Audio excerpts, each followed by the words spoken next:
ایک حدیث پاک میں آیا ہے کہ حضرت عبداللہ بن عمر رضی اللہ تعالیٰ عنہما فرماتے ہیں کہ میں حضور اقدس صلی اللہ تعالیٰ علیہ وسلم کی خدمت میں منا کی مسجد میں حاضر تھا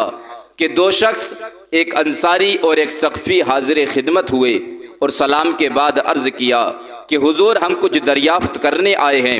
حضور صلی اللہ تعالیٰ علیہ وسلم نے فرمایا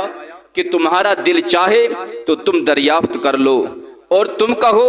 تو میں بتاؤں کہ تم کیا دریافت کرنا چاہتے ہو؟ انہوں نے عرض کیا کہ آپ ہی ارشاد فرما دیں۔ حضور صلی اللہ تعالیٰ علیہ وسلم نے فرمایا کہ تم حج کے متعلق دریافت کرنے آئے ہو کہ حج کے ارادے سے گھر سے نکلنے کا کیا ثواب ہے، اور طواف کے بعد 2 رکعت پڑھنے کا کیا ثواب ہے، اور صفا مروہ کے درمیان دوڑنے کا کیا ثواب ہے،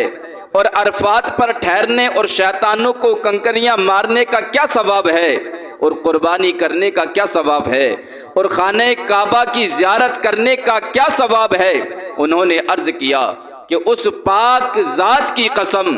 جس نے آپ کو نبی بنا کر بھیجا ہے، یہی سوالات ہمارے ذہن میں تھے۔ حضور صلی اللہ تعالیٰ علیہ وسلم نے فرمایا کہ حج کا ارادہ کر کے گھر سے نکلنے کے بعد تمہاری سواری اونٹنی جو ایک قدم رکھتی ہے یا اٹھاتی ہے تو تمہارے اعمال میں ایک نیکی لکھ دی جاتی ہے اور ایک گناہ معاف ہو جاتا ہے، اور طواف کے بعد 2 رکعتوں کا ثواب ایسا ہے جیسا کہ عربی غلام کو آزاد کیا ہو، اور صفا مروہ کے درمیان سعی کا ثواب 70 غلاموں کو آزاد کرنے کے برابر ہے۔ اور عرفات کے میدان میں جب لوگ جمع ہوتے ہیں تو حق تعالیٰ دنیا کے آسمان پر اتر کر فرشتوں سے فخر کے طور پر فرماتا ہے کہ میرے بندے دور دور سے پراگندہ بال آئے ہوئے ہیں، میری رحمت کے امیدوار ہیں۔ اگر تم لوگوں کے گناہ ریت کے ذروں کے برابر ہوں، یا بارش کے قطروں کے برابر ہوں، یا سمندر کی جھاگ کے برابر ہوں،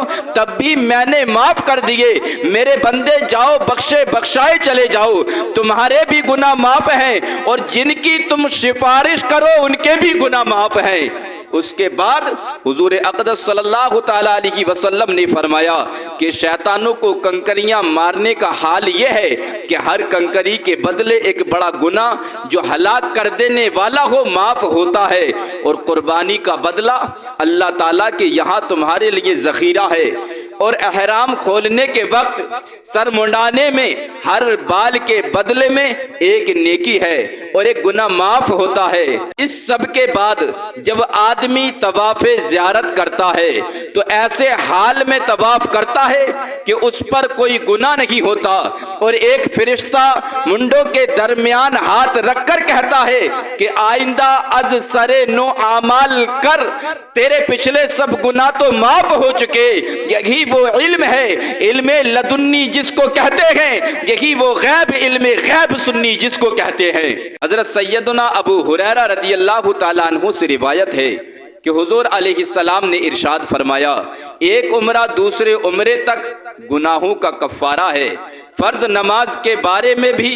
اسی طرح کی فضیلت بیان فرمائی گئی ہے کہ ایک نماز سے دوسری نماز کے درمیان گناہ نماز کی برکت سے معاف ہو جاتے ہیں۔ پھر عبادت میں جس طرح 5 نمازیں فرض ہیں اور ان کے نوافل ہیں، جب چاہیں جتنے چاہیں ادا کریں، اسی طرح حج کو فرض قرار دیا گیا کہ زندگی میں صرف ایک بار کرے، اور وہ بھی خاص اوقات میں، اور اس کے علاوہ جب حاضری کو دل چاہے، جب چاہے، جتنی بار چاہے عمرے ادا کرے۔